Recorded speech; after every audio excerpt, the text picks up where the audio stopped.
The agencies, individuals involved in phone tapping. Because in Balochistan, the lower judiciary did not have a code of conduct. Does the Lahore judiciary have it? I think they are rules and proposing. orders, there is a conduct for district judiciary. Ji, High Court Rules and orders Lahore High Court का मंगवाएं. code of conduct है district judiciary का पता नहीं. I think that's been adopted by some of the other high courts. You can read para 5. Para 5. The agencies / individuals involved in phone tapping or audio / video recording etc. of the judges and their families be identified and proceeded against in accordance with the law. 6. If a judge of the High Court or district judiciary is approached, intimidated or blackmailed by any member of the state agencies / executive, then the said judge, apart from taking / initiating other legal proceedings against the responsible person, may also initiate contempt proceedings against him, them, or he may proceed in the matter as envisaged under Section 228 PPC as the case may be. 7. The Chief Justice, the District and Sessions Judge and the Judge himself should immediately try to secure the CCTV camera recordings, phone recordings or other evidence which can be secured through modern devices, etc. in case any attempt or interference in the independence of judiciary is made by the executive / agencies. 8. There always remain more chances of interference in ATC, NAB and anti-corruption courts where sensitive matters are decided. Therefore, the High Court should be empowered to directly make, transfer / posting of the judges of the said court without the approval, interference of the federal / provincial government, and relevant provisions of law in this respect be directed to be amended accordingly. Our High Court also says about interference. Yeah. There is interference. If the relevant judge of the High Court or the district judiciary himself does not initiate contempt or other legal proceedings, in that case he may report the incident with full details to the Chief Justice or the District and Sessions Judge, as the case may be. On receipt of the report from a judge of the High Court, the Chief Justice shall constitute a suitable bench comprising of at least 5 senior judges of the court to hear and decide the said case. In the case of incident reported by a judge of the High Court, the matter shall also be brought into the notice of the Honorable Chief Justice of Pakistan, who may also take proper action on the said complaint if deemed necessary, provided the cognizance of the matter has already not been taken by the concerned judge himself or the High Court. Likewise, on receipt of report from a judge of the district judiciary, the district and sessions judge, apart from taking any other legal action, shall proceed in the matter as envisaged under Section 228 PPC. He shall also report the matter to the Chief Justice of the High Court. Same procedure shall be adopted by the judges of special courts, ex-cadre courts. 10. Presumption of truth shall be attached to the complaint / affidavit of a judge.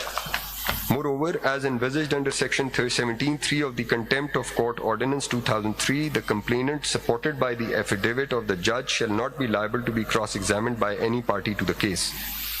11.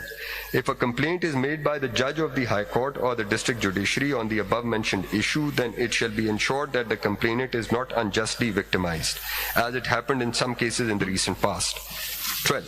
The burden to establish that the allegations leveled in the complaint of a judge were not true shall be on the respondent of the case, within brackets, executive / The next para is important. Next. 13. Large majority of the judges present in the meeting also observed with great concern that the interference of agencies / executive in the independence of judiciary is an open secret, and the earlier judgments of the Honorable Supreme Court of Pakistan to prevent the said interference have proved to be ineffective. Therefore, the judges of this court expect that the Honorable Supreme Court of Pakistan, in its final judgment in Suo Motu Case number 1 of 2024, may give a comprehensive mechanism to deal with the matters mentioned in paragraph number 13 of order. Is, to my mind, the essence of the Lahore High Court submission that this is an open secret that the independence of judiciary is being violated, and also that they now look up to this court to devise a mechanism because the earlier judgments have proved ineffective.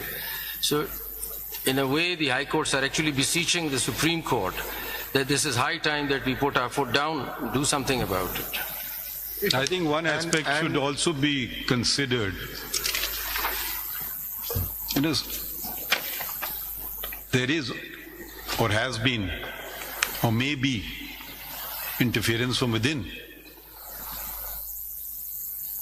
So I would say any kind of interference from any source, okay, we will not countenance this interference. Yes, we must never countenance such interference. But can a Chief Justice call a judge and say, decide a case in this manner? You should both independence from within, Mr. but Attorney also from General, without. you should raise your finger to us as well. That if you want a true independent court, then the civil judge in Makran should be as powerful as the Chief Justice of Pakistan. How dare the Chief Justice of Pakistan interfere in his working? When we devise mechanisms for interference, such as monitoring judges, that is undermining the independence of the judiciary, in my opinion.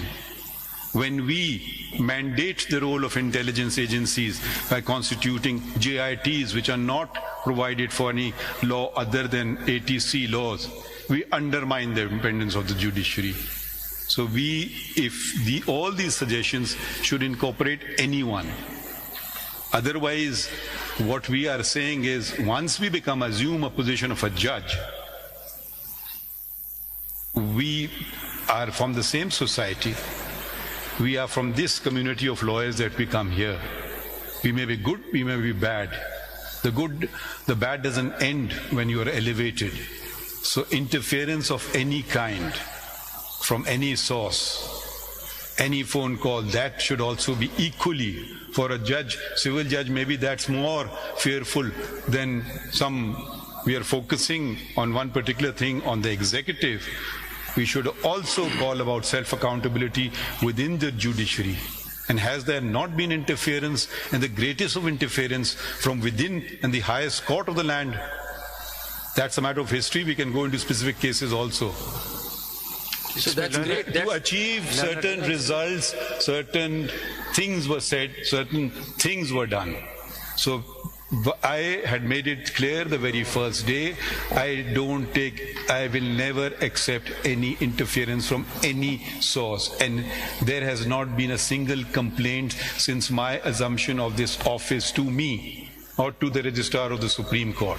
We are now dealing with a past transaction. I would say very good. I commend that it is being done. But let's not then make it political and just say, for this period of time we are going to do it, and for that period of time let's close it, eyes to it. Let's either do it for all periods of time. That's also selective accountability and can become the worst kind of accountability in certain cases. So this we have seen how these institutions have been manipulated. My thing from day one has been simply speak the truth. The past is the past. Let's grow up now. Let's at least acknowledge. If we are just going to cast blame on each other endlessly, there is no future for us. What has happened, we all know that. So it's an open secret. Tell us the dates when it happened. It's an open secret. Everyone uses this phrase, give us instances. Yes, call me, I'll give you instances of how judiciary has been manipulated. I'll give you instances from this court itself. So let's be very clear about it. We want to tackle it. We will not be manipulated by being used by a political force, a political agency, or another intelligence agency, or any group of lawyers, or even the government of Pakistan, because this suits them in this particular juncture and something doesn't suit them. So when we put this, only we should put any source. Let it be said from any judge. I don't see. All the judges seem to, that is out. A registrar calls judges. I mean, shall be called for witness from among the lawyers? How many registrars have called judges to do what? There's another interference in the judiciary.